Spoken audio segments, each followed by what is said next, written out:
Viewers আসসালামু আলাইকুম, আপনারা কেমন আছেন? আশা করি আলহামদুলিল্লাহ সকলে ভালো আছেন। কাছে দূরে দূরান্ত যে যেখান থেকে এই মুহূর্তে আমার ভিডিওটি দেখছেন সকলকে জানাই আন্তরিক শুভেচ্ছা। ভিউয়ার্স আপনারা সকলেই জানেন যে কম্পিউটারের শর্ট ট্রিক্স ভিডিও এর পাশাপাশি আইবাস সম্পর্কিত ভিডিওগুলো প্রতি শুক্রবার সন্ধ্যা 7টা থেকে 9টার মধ্যে আমার চ্যানেলে আপলোড করে থাকি। তো আপনারা যদি প্রয়োজন মনে করেন তাহলে ডেসক্রিপশন বক্স থেকে অথবা আই বাটন থেকে ভিডিওগুলো দেখে নিতে পারেন। ভিউয়ার্স আজকেও আমি আইবাস সম্পর্কিত একটা ভিডিও নিয়ে আপনাদের সাথে কথা বলবো। সেটি হচ্ছে যে এমপ্লয়ি মোবাইল নাম্বার চেঞ্জ, অর্থাৎ কর্মকর্তা মহোদয় নিজেদের আইডি থেকে খুব সহজেই দেখা যাচ্ছে মোবাইল নাম্বারটা চেঞ্জ করে নিতে পারেন। তো কর্মচারীগণ যারা রয়েছেন, যারা ডিডিও আইডি থেকে সবকিছু ডাটা এন্ট্রি হয়ে থাকে, তো দেখা যাচ্ছে কোনো কারণে মোবাইল নাম্বারটা এখন ব্যবহার হচ্ছে না, যেটা ইএফটি এন্ট্রির সময় দেয়া ছিল। তো এখন দেখা যাচ্ছে সেটা প্রয়োজনে পরিবর্তন করতে হচ্ছে। তো সেটা আসলে কিভাবে, কোথা থেকে ডিডিও আইডি থেকে আপনার ফোন নাম্বারটা চেঞ্জ করবেন, তো সেই বিষয়টাই আজকে দেখাবো। ভিউয়ার্স আর কথা বাড়াবো না, চলুন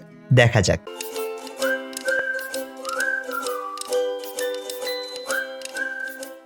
ব্রাউজারটা ওপেন করে নিলাম।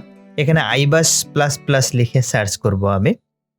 তো ibas ++ লিখে সার্চ করব, প্রথম যে আমার লিঙ্কটা আসতেছে যে ibas.finance.gov.bt, তো এই প্রথম লিঙ্কটাতে আমি ক্লিক করলাম। ক্লিক করার পর এরকম পপ আপ আসলো। তো এখানে দেখা আছে ইউজার আইডি দেব আমি। তো ভিউয়ার্স এই বিষয়গুলো আসলে সকলেরই জানা, তো তারপরেও আমি একটু দেখাচ্ছি আপনাদেরকে। নিচে পাসওয়ার্ডের অপশন রয়েছে, পাসওয়ার্ড দিতে হবে। অর্থাৎ নতুন কেউ যখন এই আইডিটা হ্যান্ডেল করবে, অর্থাৎ তেনার জানি বুঝতে তেমন কোনো অসুবিধা না হয়। দেন ক্যাপচা, তো ক্যাপচাটা দিয়ে দেওয়ার পর আমি এখন লগ ইন করে দেব। Log in. তো ভিউয়ার্স নিচে বাজেট এক্সিকিউশন একটা অপশন রয়েছে অ্যাকাউন্টিং এর নিচে, তো আমি সেটাতে ক্লিক করলাম। ক্লিক করার পর এখান থেকে বাম পাশে একটু চেঞ্জ রিকোয়েস্ট ম্যানেজমেন্ট, তো এটাতে আমি ক্লিক করলাম। ক্লিক করার পরে ভিউয়ার্স এখানে দেখা আছে যে ডিডিও মহোদয় যিনি আছেন উনিও দেখা আছে সেলফ দিয়ে সবকিছু চেঞ্জ করে নিতে পারেন। তো আমি এখান থেকে একটু নিচের দিকে employee mobile number change request entry staff, তো এটাতে আমি ক্লিক করলাম। ক্লিক করার পর আমার এরকম পপ আপ ওপেন হলো। এখানে এমপ্লয়ি টাইপ গভ স্টাফ, তো এখানে এনআইডি কার্ড নাম্বার দিতে হবে, অর্থাৎ ন্যাশনাল আইডি কার্ড, জাতীয় পরিচয়পত্র নাম্বার। তো আমি নাম্বারটা দিয়ে দিচ্ছি এখানে। তো আপনারা চেষ্টা করবেন এখানে যদি জন্মসালটা না দিয়ে দেওয়া থাকে তো চেষ্টা করবেন জন্মসালটা অ্যাড করে দিয়ে দেওয়ার জন্য। দেন গো। তো ভিউয়ার্স আবার পাসওয়ার্ড দিতে বলতেছে। এই পাসওয়ার্ড বলতে দেখা আছে ডিডিও আইডির যে পাসওয়ার্ডটা রয়েছে, তো সেই পাসওয়ার্ডটা আসলে দিতে হবে এখানে। তো আমি পাসওয়ার্ডটা দিয়ে দিচ্ছি। Then next. একটু সময় নিচ্ছে ভিউয়ার্স। তো ফাইনালি লোড হয়ে গেল। তো এখানে দেখেন এমপ্লয়ি নেম আছে, পাশাপাশি যে মোবাইল নাম্বারটা আগে দেওয়া ছিল সেটা আছে। তো আমি যে চেঞ্জ করব নিউ ইনফরমেশন, নিউ মোবাইল নাম্বারটা দিয়ে দেবো আমি, নতুন নাম্বারটা। তো নাম্বারটা টাইপ করে দিলাম আমি। তার নিচে দেখেন একটু সাবমিট অপশন রয়েছে, তো এই সাবমিটে আমি ক্লিক করব। তো একটু সময় নিচ্ছে ভিউয়ার্স। তো দেখেন mobile number change request has been submitted successfully. তো এখানে আমি ওকে করে দিলাম। ওকে করে দেওয়ার পর ভিউয়ার্স এখানে দেখেন প্রিভিয়াস ডাটা, রিকোয়েস্টেড ডাটা, অর্থাৎ যে ডাটাটা আমি পরিবর্তন চাচ্ছি সেটা হচ্ছে রিকোয়েস্টেড ডাটা, যেটা সাবমিট হয়ে গেছে। আপনি চাইলে এখান থেকে উইথড্র করে নিতে পারেন।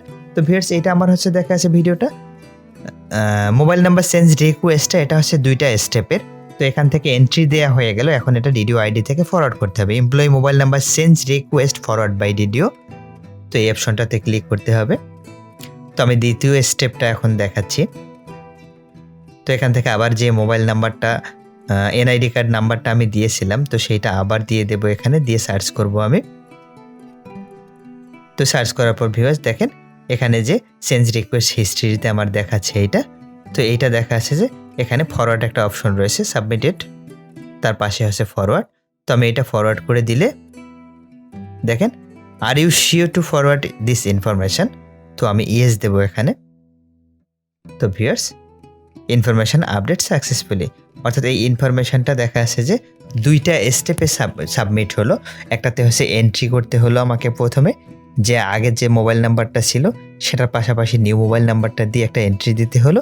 তারপরে দেখা যাচ্ছে ডিডিও কর্তৃক অর্থাৎ ডিডিও মহোদয় যিনি আছেন ওনার কর্তৃক দেখা যাচ্ছে যে এটা ফরওয়ার্ড করে দেওয়া হলো অ্যাকাউন্টস অফিসে। অ্যাকাউন্টস অফিসে যে এই রিকোয়েস্টটা এখন তাদের আইডিতে চলে গেল। তো এখন অ্যাকাউন্টস অফিস থেকে এইটা দেখা যাচ্ছে যে অ্যাপ্রুভ করে নিতে হবে। তো যখন অ্যাপ্রুভ করে আপনি নেবেন, অ্যাপ্রুভ করে নেওয়ার পর তখন ফাইনালি দেখা যাচ্ছে যে আপনার যে মোবাইল নাম্বারটা ইএফটি দিতে ছিল এই মোবাইল নাম্বারটা চেঞ্জ হয়ে যাবে। তো ভিউয়ার্স, আশা করি আপনারা বুঝতে পেরেছেন। তো এতক্ষণ ধৈর্য সহকারে আমার ভিডিওটি দেখার জন্য আপনাদেরকে অসংখ্য ধন্যবাদ।